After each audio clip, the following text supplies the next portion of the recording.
कोल्हापुरातल्या काळंबावाडी अर्थात दूधगंगा धरणात मोठ्या प्रमाणात गळती लागली आहे। या धरणातून दर सेकंदाला 300 लिटर पाण्याची गळती होतीये।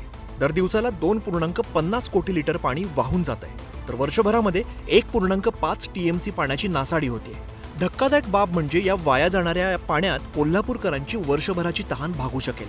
एवढ्या मोठ्या प्रमाणात पाण्याची गळती होत असताना मात्र त्याच्या दुरुस्तीसाठीची वर्क ऑर्डर मात्र लाल फितीच्या कारभारात अडकली आहे। इतक्या गंभीर गळतीकडे प्रशासनाचा हा कानाडोळा का, हा प्रश्न कोल्हापूरकरांना पडलाय। गळती थांबवण्यासाठी महत्त्वाचा विषय आहे, अजून त्याच्यावर कुठलीही कारवाई त्या ठिकाणी झालेली नाही। सरकारचं या ठिकाणी लक्ष वेधू इच्छिते की लवकरात लवकर कारवाई व्हावी। भविष्यामध्ये प्यायला पाणी कमी पडणार, शेतीला कमी पडणार आणि धरण फुटलंच तर लोकांच्या जीविताला धोका निर्माण होणार आहे। काळंबावाडी धरण महाराष्ट्र आणि कर्नाटक या दोन्ही राज्यांची तहान भागवत आहे। त्यामुळे धरणाला धोका उद्भवल्यास धरण क्षेत्रात येणाऱ्या शेकडो गावांना धोका संभवतो।